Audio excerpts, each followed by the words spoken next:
Mode 1.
Well, happy Tuesday to you. Wait a minute, I got to double check that today is Tuesday because one of my followers called me out. Yeah, today is Tuesday. Today is Tuesday, April 28th. And after my video yesterday, and I actually wasn't planning on doing 2 videos 2 days in a row. So technically, this means I'm spoiling you guys. I'm spoiling you. I always say anytime I do 3 or more videos in a 7-day period, 3 or more videos in a 7-day period, I categorize that as spoiling you guys here on YouTube. Because normally my plan is always only to do 1 or 2 videos in a 7-day period here on YouTube. But 2 things. One, one of my followers, my last video, I said that I did my last video last Friday, and I had one of my followers right. He said, Alan, I think you're having what they call a senior moment, what old people have. Senior moment, because he said, your last video was actually last Thursday, not last Friday. And sure enough, it was. It was Thursday, April 23rd was when I did my next to last video. It's Thursday, April 23rd. But on my last video, I said it was last Friday. So yeah, I had a senior moment. But speaking of doing YouTube videos, I got destroyed the last time I caught myself doing this. I literally, see, people say I don't like to admit my flaws and weaknesses. Here's where I got destroyed. Since I got on YouTube the first week of April of 2017. So just over 3 years ago is when I first got on YouTube. And since then, I've taken at least a handful of brief hiatuses or sabbaticals, I like to call them. Either hiatus or sabbaticals or just mini breaks from YouTube. And I'm getting ready to do another one. Now, one of my Patreon subscribers, when I announced it on Patreon yesterday, he said, lightheartedly, he said, Alan, if somebody does a video talking shit about you, you're going to break your hiatus or sabbatical because you just have a compulsion to respond and rebut, offer responses and rebuttals to people say things that are negative about you or unfairly critical about you, et cetera, et cetera. But yeah, I will. So here's where I confess guilt. The last time I proposed that I was supposed, if you've been a follow mine for a few months, last year, I had said I was going to do my longest hiatus to date, which was going to be 6 weeks. 6 weeks. I said I was going to do a hiatus for 6 weeks. It was supposed to start on Tuesday, August 6th of last year, Tuesday, August 6th, 2019, and last until Monday, September 16th of 2019, which would have been a total of 6 weeks. But I broke that literally like the next day. I broke it literally the next day. And I think my first video was because somebody had said something that I disagreed with, and I did some kind of response rebuttal video. But overall, I ended up doing 17 videos in that 6-week period. Not just one, not just two, not just three. 17 videos I did in a 6-week period that I was supposed to be taking a break. Again, I was supposed to be taking a break from Tuesday, August 6, 2019 through Monday, September 16th, 2019.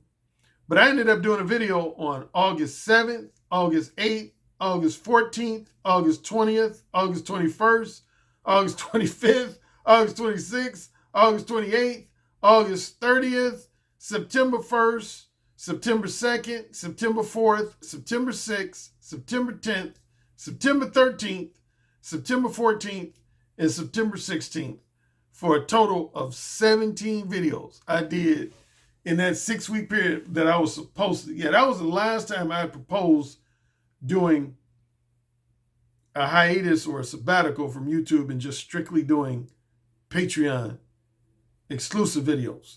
Now, so that's the bad news. Now, on the positive end, I have done approximately 5 hiatuses that were of 3 weeks or longer. Roughly 3 weeks or longer. I've successfully done 5. And here would be those 5. I'll go in chronological order. The first hiatus I ever did was around the Christmas holidays of 2017. I didn't do any public YouTube videos between Tuesday, December 19th of 2017 and Sunday, January 7th of 2018. That wasn't quite 3 weeks, but it was just under 3 weeks. It was just under 3 weeks. It was 2 weeks and 6 days, so it was 1 day short of 3 weeks. But yeah, that was in chronological order. That was my first YouTube hiatus I ever did. And the 2 reasons why was because of the combination. It was the Christmas holidays, and number 2, I was out of town in Las Vegas. I did a one-on-one face-to-face coaching session with 3 clients in Las Vegas in that week in between Christmas and New Year's Day. During that week in between Christmas and New Year's Day, I worked with 3 clients in Las Vegas, one-on-one face-to-face coaching sessions. The next successful hiatus I had in chronological order would be between April 28th of 2018 and May 28th of 2018, which lasted a total of 4 weeks and 3 days. Now, technically, I broke that hiatus about 3 days early. Initially, I said I was going to do my hiatus from April 28th of 2018 through May 31st of 2018. So I got lightheartedly teased about that one because I broke it like 3 days early. That was another one where I was in South Beach. I worked with 2 clients in South Beach towards the last week in May. And I had fun in South Beach. But yeah, I was supposed to go until May 31st of 2018, but I ended up breaking it about 2 days early. I ended up doing a video on May 29th. Yeah, I ended up doing a video from South Beach, Florida on May 29th of 2018. So yeah, I ended my hiatus about like 2 or 3 days early. The next one I did in chronological order was July 11th of 2018 through August 5th of 2018, which came out to about 3 weeks and 5 days. Yeah, I went out. That's when I went to Vancouver, Canada. During that period, I went to Vancouver, Canada, and worked with 2 clients. I had 2 one-on-one face-to-face coaching sessions. And, but yeah, so that was my 3rd one in chronological order. My 4th one in chronological order was, again, another holiday-oriented break. Yeah, I didn't do any public YouTube videos between December 20th of 2018 through January 10th of 2019, which was 3 weeks and 1 day. Yeah, and that was because a combination of the holidays, and I went on a 10-day cruise. Yeah, that was the other thing. I went on a 10-day cruise during that period to the Panama Canal area. I went to Colombia, I went to Costa Rica, I went to the Cayman Islands, Panama Canal, and Jamaica. Yeah, so I did a 10-day cruise during that period. I did do some Patreon exclusive videos, at least 2 or 3, but I didn't do any public YouTube videos during that period. And if finally, in chronological order, the last successful hiatus / sabbatical I did from YouTube was between March 25th of 2019 and April 27th of 2019. Yeah, I remember during that period, I went to Dallas, Texas. And I worked with a client one-on-one, face-to-face. And also, if you remember, during that period, that's when my Patreon subscribers went up. Yeah, it was that period between roughly mid-March and the end of April is when I had my most significant increase in Patreon subscribers. Because, yeah, in mid-March, I only had about somewhere between 170 and 175 Patreon subscribers. And then I went all the way up to about 340. Yeah, I went all the way up to about 340 Patreon subscribers in that roughly 6-week period. Yeah, but my upcoming hiatus / sabbatical is going to start on Saturday, May 9th through Sunday, May 31st. So 3 weeks and 2 days. Saturday, May 9th through Sunday, May 31st. I won't be doing any, burp. I won't be doing any free YouTube video. I'll be doing Patreon exclusive videos. But as far as general public YouTube videos, I would say 99.9% chance I won't be doing any videos. But as one of my Patreon subscribers said, he said, Alan, you know, if one of your haters and critics does a video bashing you, you're going to feel compelled to reply. We'll see. Like I said, I did fail on one. Was the one last fall. I was going to do a 6-week hiatus, and I failed miserably. I ended up doing like 17 videos. Speaking of people bashing me, yeah, these were minor, but they both were related to my current relationship with my fiance. Now, I don't like to talk too much about my relationship with my fiance, but I am a dating coach. And I've always said that if you're some kind of dating coach or relationship expert, then your personal life and your professional life kind of do get intertwined. And you should expect that. And in many ways, you should embrace that. They're going to become intertwined. But 2 jabs I heard about that somebody took at me. One had to do with infidelity. Somebody said, I don't remember the exact words, so I'm going to be paraphrasing, but one critic said that Alan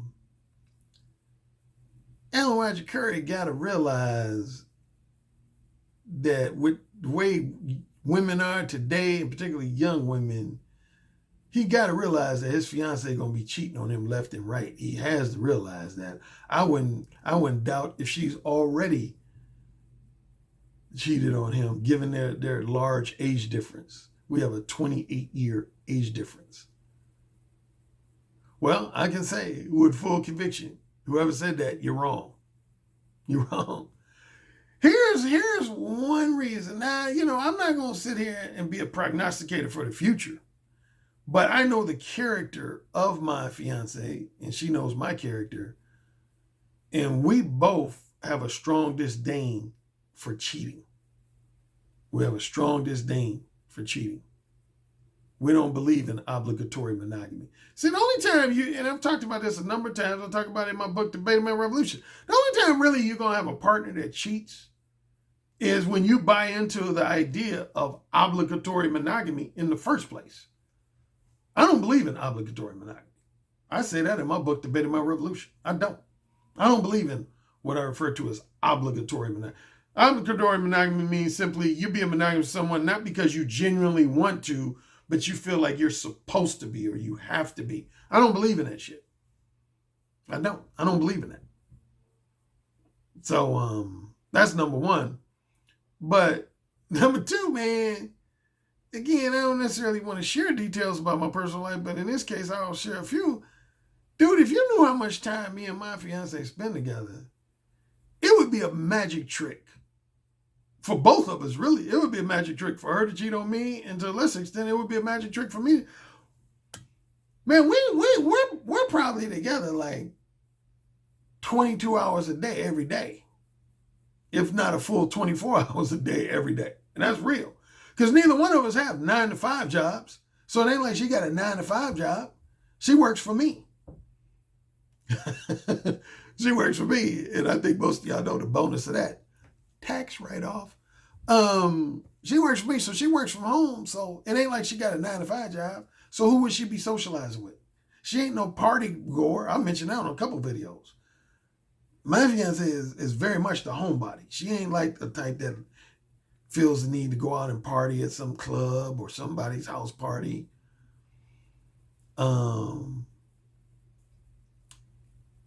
She doesn't have a large circle of girlfriends who would be, inviting her out to various social events. She loves being around me. So, without getting any lengthier, when would she find the time to do that? That's what I would like to know for the person who took the jab at me. When would she find the time to do it? That's why I said the last time I kind of talked about this was when I did the video talking about how the COVID, coronavirus or COVID-19 virus, I said it was going to change some people's marriages and some people's long-term relationships. But I said, speaking for me and my fiance, I said it ain't going to really change because we were already pretty much homebodies. We're not big social people. Me, it's more so an age-related thing. I used to be highly social when I was young. But once I get into like my mid to late 40s, up until now, man, I'm not really into just going out just for the sake of going out and socializing. And even though my fiance is young, she's like 29 years old. Again, she's kind of like a natural, like recluse / homebody / semi-introvert. So I just say this, if a guy was to get my fiance to cheat on me, given the nature of our lifestyles, he would be an ultra bad motherfucker. He would be an ultra bad motherfucker. And I would give him his due if he was successful. He would be an ultra bad motherfucker. But yeah, my fiance is never, 95% of the time, my fiance is never out of my sight. Ever. She's never out of my sight. Another jab somebody took at me, they said something to the effect of, well, Alan ARC, he had it going on looks-wise when he was young and stuff. But now that he's older, he ain't got it going on like that. So he surely he has to realize that the reason his fiance is with him is for his money. Well, I'll say this. I'm flattered that y'all think I'm some kind of millionaire. I am. I'm genuinely. Oh, here go my notification again. Hold up. I'm genuinely flattered that some of y'all think I'm a millionaire. And don't get me wrong. I do well for myself. I am in the 6-figure range, but I ain't no millionaire. I ain't close to it. But bruh, Bruh. I pulled my share of younger women without the benefit of spending any money on women. And I don't want to get into, as I use this phrase in a while, but I don't want to get into a ball rubbing stretch in this video. Shout out to Tony Maceo. He was the first one I heard use that term. That's his term for being braggadocious. He calls it rubbing your balls in people's face. But I say this, bro. Compared to most men my age, compared to the vast majority of men my age, I'm 57. I've gotten a lot of younger pussy for free. Starting with the age of 40 all the way up until now. I've had sex with quite a few younger women that I didn't wine and dine or buy them any expensive materialistic gifts or pay their bills or anything like that. So y'all barking up the wrong tree with that, bro. And as far as trying to take a lighthearted jab at my looks, yeah, I don't. I did one video where I said, yeah, if you compare the 55-year-old Alan Roger Currie to the 25-year-old Alan Roger Currie looks-wise, it ain't no contest. So, yeah, if you compare me to my younger self, then, yeah, even I would agree that the 25 or the 25, 26, 27-year-old Alan Roger Currie would knock the 55, 56, 57-year-old Alan Roger Currie off the blocks. But that said, if you were to compare me looks-wise to most men in my specific age group, which would be roughly men who are anywhere from 52 to 62, shit. I dare anybody to talk shit about my looks if you compare me specifically to men between the approximate age range of 52 to 62. Do you know, I've talked about this before, do you know probably most of the women I meet do not even think I'm in my 50s? I would say probably no less than 95% of the women I've met over the last few years, they thought I was in my mid to late 40s. I've had some women who thought I was as young as like 38, 39. Real talk. Yeah, I've had some women who thought I was as young as in my late 30s. And I would say at minimum, most women think I'm like anywhere between like 45 and 49. It's rare when I've had a woman tell me that, Alan, you look like you're 57. Because I don't really have no gray hair, as you can see. Only about maybe 2% of my hair on my head is gray. Even my mustache is probably like 90 to 95% still dark. The most gray hair you'll see on me is on my chin. As you can see, yeah, my chin and this area right here, chin going to my jaw. That's probably where I have the highest percentage of gray. Because that's the number one thing that makes a man look his age. The two things that make you look your age is when you got a lot of gray hair, particularly on top, and when you just look kind of overweight and worn out due to not doing any exercising over the last few years. And on top of that, you're doing a lot of drinking, you're doing a lot of smoking. I don't drink other than socially. I don't smoke cigarettes at all. I don't smoke weed. I don't do none of that stuff. So all that to say that for somebody taking jabs at me, and I don't think it was too malicious, but dude, I put my looks up against any guy that's between 52 and 62. I'll just put it like that. Now, again, if you compare me to how I looked 20 years ago, 25 years ago, 30 years ago, then yeah, that's no contest. But if you compare me to other guys in my age group, man, please. Anyway, getting on to what I really want to talk about. Okay, the reason I'm coming back with another video the next day, as you know, I did my video yesterday, which was actually, you can say yesterday's video was more or less a follow-up to last Thursday's video. And this video, the remaining portion of this video is going to be a follow-up to yesterday's video. It started with the video last Thursday, to give you the quick recap, was a young brother on YouTube named Ramil Amir. He did a video where, even though he encourages what I refer to as indirect pump and dump game, he actually encourages that and condones it.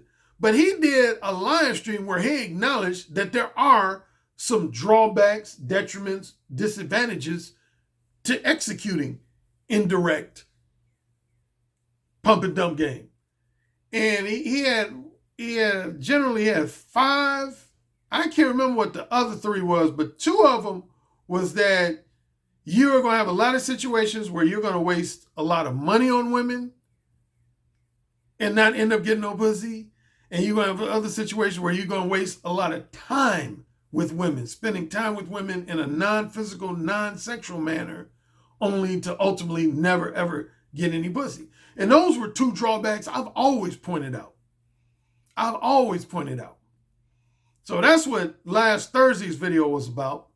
Then yesterday's video, I got some feedback from some guys that were basically trying to make the argument, Alan, you're always saying don't lie to women, don't mislead and manipulate women. But the truth of the matter is, there's a lot of women in society that they know you're lying to them. When you lie to them, they know deep down that you're lying to them, but they like those pleasant lies. And a lot of women like it, honestly, when you're manipulating them and being full of shit. Because most women can't handle real upfront, harsh, straightforward truth. They can't handle that. So they would rather you be basically a liar and a manipulator. And what I essentially said in yesterday's video was, no woman loves a liar and or a manipulator unless your lies and attempts at manipulating them is to their benefit. But I don't know any woman on planet Earth that, Here's your Alexa's talking. Telephone consultation.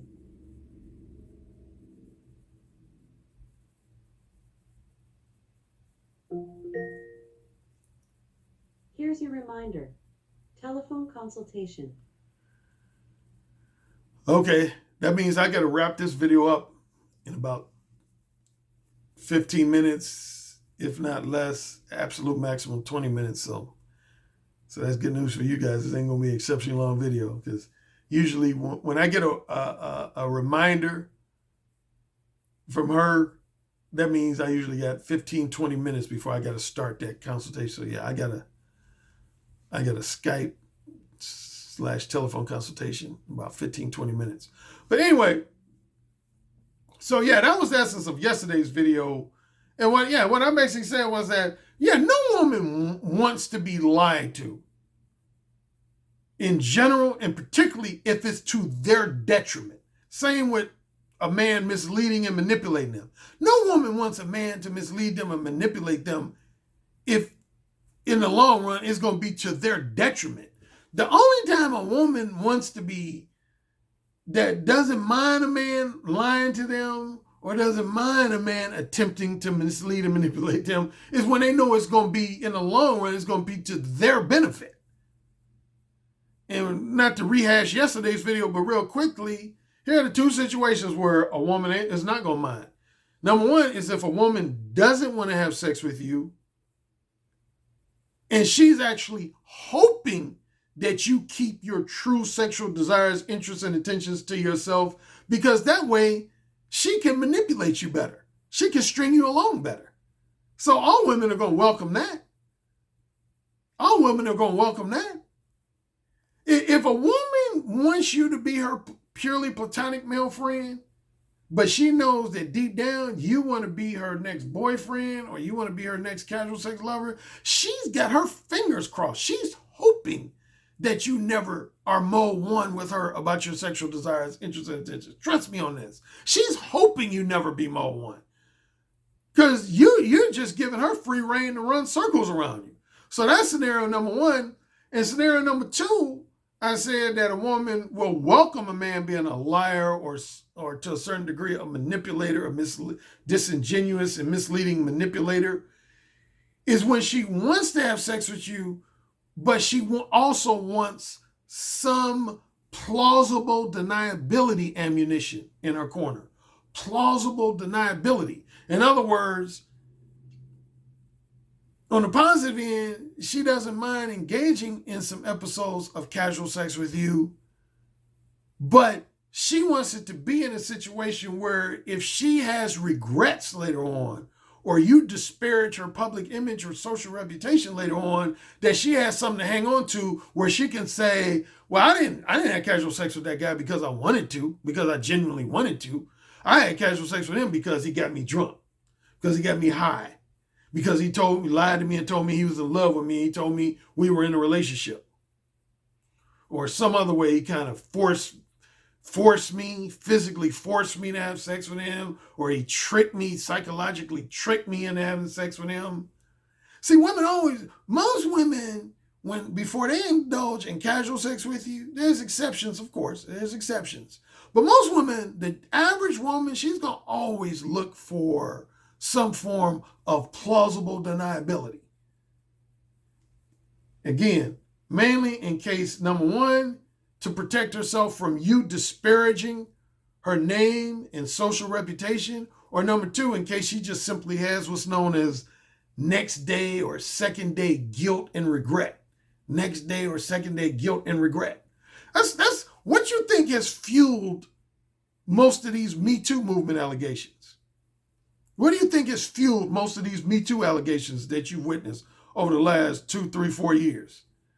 That's these women getting revenge, man. They're using plausible deniability to their advantage. Anyway, I said I wasn't going to just totally rehash yesterday's video. Here's what I want to cover for the next 10 minutes in this video. Now here's what was interesting. I want to say 3 people give me the same response, but I'm pretty perceptive. I think it was the same guy using 3 different YouTube usernames to essentially write the same thing.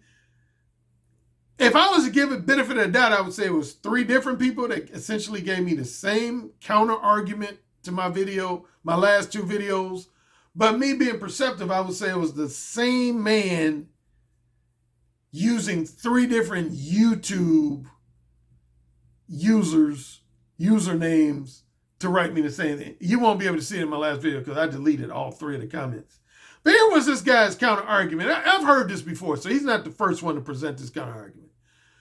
You know, my general consensus is one of the biggest arguments and criticism I have of using indirect pump and dump game is that you're going to end up, number one, even if you do get laid using that technique, you're going to have to invest a lot of time and money in your pursuit of that woman's sexual companionship. And even in worst case scenario, you're going to end up investing a lot of time and money towards a woman that's never, ever going to give you any pussy. Now, what this guy who used 3 different usernames, or again, there's a 5% chance it could have been 3 different guys, wrote to me and said, well, Alan, with all due respect, I disagree with your assertion that when you use indirect game, you're going to automatically waste time and waste money. And here is why I disagree. Because he said, this person, I'm paraphrasing some of his words, but he basically said, here's where I agree that you're wasting time and money. Let's say you normally never ever go out to a restaurant. You normally would never ever go out to a restaurant by yourself. But then you meet a woman you're attracted to, and let's say you end up inviting her on 3 lunch dates or 3 dinner dates to, say, the Olive Garden restaurant. Olive Garden restaurant. And let's say by the end of those 3 dates, she doesn't give you any pussy. He was like, then I would agree with you. That's a waste of your time and a waste of your money. But on the flip side, here's where I disagree with you. Let's say you're a guy that goes to the Olive Garden every Thursday night, either by yourself or with one of your relatives or one of your male friends anyway. Okay, let's say every Thursday night you've developed this routine where you always go to the Olive Garden restaurant, and you either go by yourself every Thursday, or if not by yourself, you go with one of your cousins, one of your aunts, uncles, your brother, sister, or one of your close male friends. But then let's say you meet this attractive woman, let's call her Lisa, and you decide to invite her out 3 Thursdays in a row to the Olive Garden. And let's say, in worst case scenario, she doesn't end up giving you no pussy. He was like, how did you waste any time or money if that's a routine you were doing anyway? That's the counter argument this particular guy, or these 3 guys, I believe it was 1 guy, posed to me. They said, what if you normally go to Olive Garden every single Thursday, and it just so happened that 3 Thursdays in a row, you invited an attractive, sexy woman named Lisa out to have dinner with you. And let's say after the 3rd time you invited her out to have dinner with you, she told you that she was, never ever going to sleep with you. He was like, yeah, I would be disappointed in that situation, but I wouldn't really feel too regretful. I wouldn't feel like I wasted a significant amount of time and money, because that's what I would be doing anyway. That's what I would be doing anyway. Okay. Again, this is not the first time I've gotten this argument. I remember off the top of my head, one time somebody presented this argument with me was when I was in Berlin, Germany. As most people know, I've had some international speaking engagements, and I was part of a workshop sponsored by Sasha Daygame called the Direct Dating Summit. And one of his events was in Berlin, Germany. That was in late April of 2013. And I had a guy ask me a similar question back then. There was this guy there, and he had met this woman from another country on the internet. And they had talked on the phone or through Skype or something. And she wanted to come visit him for about 4 days. I think she was going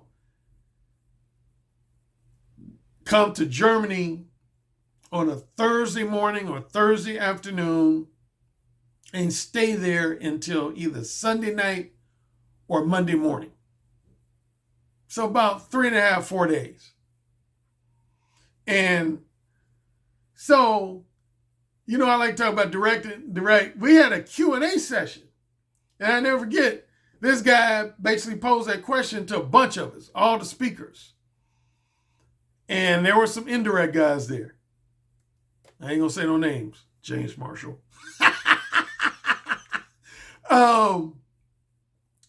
But he basically posed the question to all, not just to me individually, to all of them. He said, well, I'm having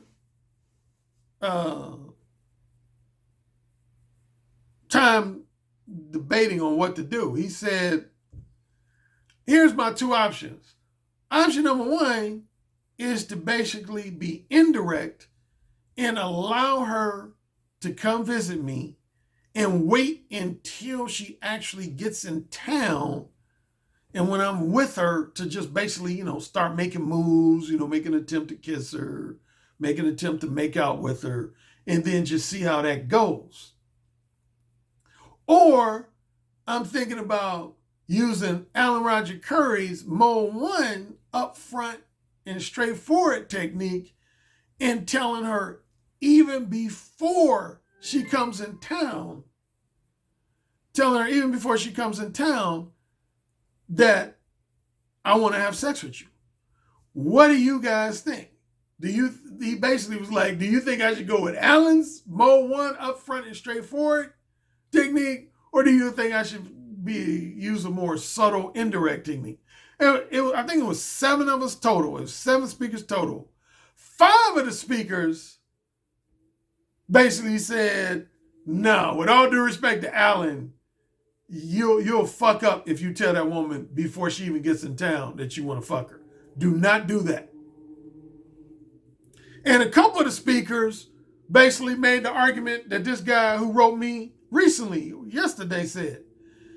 A couple of the guys, speakers said, I'm paraphrasing the words, they basically was like, what you want to do is don't give her any hint that you want to have sex before she comes in town. Let her come in town and then do things that you would do anyway. Don't do anything like really out of the ordinary. Just primarily do things that you would do anyway, by yourself or with one of your male friends. And that way, if in the event she doesn't end up giving you any pussy, you really didn't lose anything because you engaged in activities that you would be doing anyway, like going to eat lunch, going to eat dinner, I don't know, walking in the park, playing tennis, whatever your enjoyable activities are. These two speakers was like, just have her do things with you that you would be doing anyway. And then there won't be any problems, even if you don't end up getting laid. And only two people who endorsed my method was me, of course, and one other person. Some people might be familiar with this guy. I don't know his real name, but he goes by the pseudonym Johnny Saporno. Johnny Saporno. Johnny Saporno backed me up. He backed up the Mode 1 approach. And so the guy asked me, he said, so given what these other speakers said, Alan, why do you feel like I should go with your approach? What would be the benefit of that? Because he was like, I kind of agree with these other speakers who say just go ahead and then let her come and then do things with her that I would normally do. And I said, well, this is what I basically said. I said, it depends on what your objective is. I said, essentially, if this is a woman that all things considered, you wouldn't mind being platonic friends with. Like if the sexual angle didn't work out, you would be willing to settle for being her purely platonic male friend, then that's when I said you should take the advice of those other speakers who are telling you to just let her come in town. But I say if your sole and specific objective for sharing this woman's company is to have sex with her, if that's like 95 to 99% of the reason why you want to share her company in the first place is so you can have sex with her, I say you would be making a huge mistake allowing that woman to come in town knowing that there's a 50% chance or greater that she ain't going to give you no pussy. Because see, I'm the type of person, I don't care if I'm involved in an activity that I normally do or don't normally do. I don't want a woman fucking around me if my specific primary, if not specific objective is to fuck that woman, if I'm not going to end up fucking that woman. That's like me saying, well, I normally sleep 6-7 hours a night, so I guess I wouldn't mind having a woman sleep in my bed 5 nights in a row, even if by chance she doesn't end up giving me a pussy. Why the fuck do I want a woman in my bed if she ain't gonna give me no pussy? I mean, seriously, why? And why would any other man want a woman in her bed?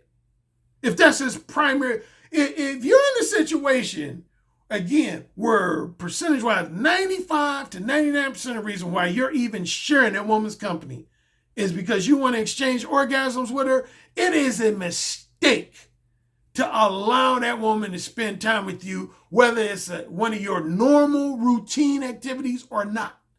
Don't matter. You're going to feel pissed off. I dare you to say you're not. Or I give you a situation. Let's go with this Olive Garden scenario this guy presented me with.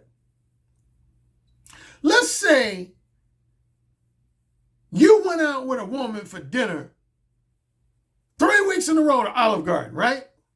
And y'all having good conversation, eating dinner. And then she just happens to say, hey, let's say you asked her, you said, hey, not to be personal or anything, but have you been sexually active in the last few weeks?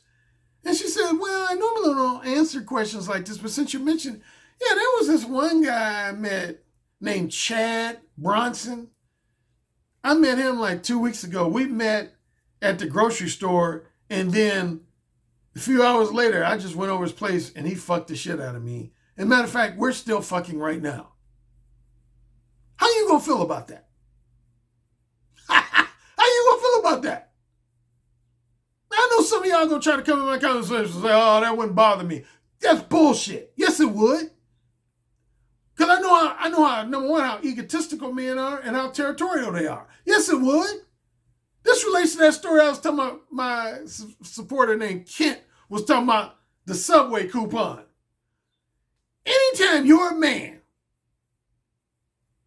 and let's say you've invested 6 hours pursuing a woman's sexual companionship and $50. That's a minimal, modest sum of money. Not much. $50. Let's say you've invested a combination money-wise, no more than $50, and time-wise, about 5 to 6 hours. Okay? But you're with a woman, and she lets you know that she already had sex with a guy that didn't spend didn't spend more than 20 minutes talking to her on the phone, and then didn't spend more than $5 on her. That ain't gonna make you feel some kind of way? Real talk. That ain't gonna make you feel some kind of way? I say this, if you genuinely can tell me no, that won't make you feel some kind of, then you're a unicorn. Because I'm gonna speak for myself. If I took a woman out to dinner 3 times and I paid for her meal and we hadn't fucked yet, but that same woman told me she fucked another dude like 2 hours after she met him and he didn't have to take her out to dinner not even one time, dude, I would be like, this is some bullshit. I would be pissed at the motherfucker. I mean, I might not show it to her. There's a 50% chance I might if I'm in her company, I might act like it doesn't bother me. But internally, deep down, that's going to piss me the fuck off. That's going to piss me the fuck off. I'm going to feel like that guy who got her in bed without taking her to dinner, I'm going to feel like his game was stronger than mine. Yeah, I'm going to feel like that dude's game is stronger than mine. And see, that if nothing else on the egotistical level, that's going to bother me, man. So I disagree. Here's where I agree and I disagree. As far as that, using the have women join you for activities you normally engage in, either by yourself or with some of your platonic friends, that's cool when you're dealing with a woman that, again, you wouldn't mind settling for being that woman's purely platonic male friend, and you look at sex more as the frosting on the cake rather than the cake itself. You look at sex as the frosting on the cake. But if you're dealing with a woman that you're looking at as your next casual fuck buddy, and you know basically the only reason you want to interact with this woman is to fuck her, then that kind of argument, in my mind, is highly invalid, and I would say even more so is total bullshit. If I'm with a woman that I know I just want to be my fuck buddy, I don't want to be with her for any other reason other than fucking. I don't want to talk about her high school days. I don't want to talk about her college days. I don't want to talk about her sister's dog. I don't want to talk about shit with her other than fucking. Get it, got it, good.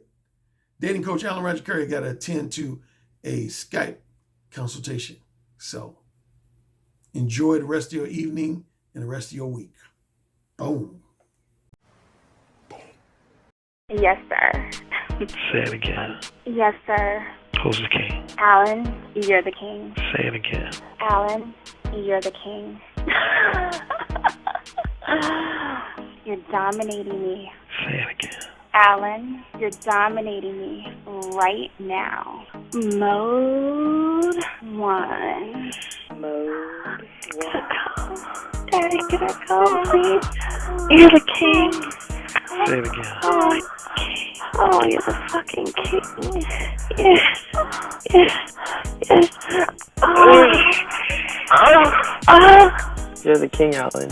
AKA the king of verbal seduction. You know, it's the tone of your voice, how seductive your intonations are, the vibrations that you could just reach out over the phone lines and stroke a woman's breast just by the sound of your voice, how you could make her pussy so wet just by the sound of your voice. That's actually very hot. So you said my show was what? I said your show is powerful.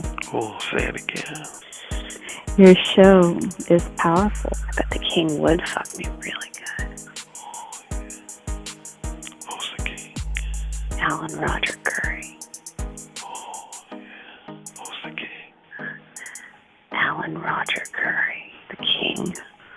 The king. The king. I have to agree with you on the communication piece, because I actually did take a session with Alan Roger Currie, and he gave me a line that I did not think was going to work, and it worked. And I was like, what the fuck?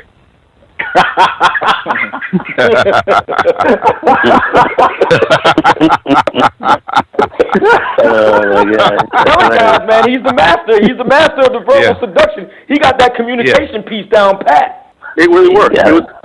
It just simply worked, and I just didn't think it was going to work at all. Verbal seduction, man. I'm like, clearly, this guy's the Michael Jordan of seduction. Like, come on now.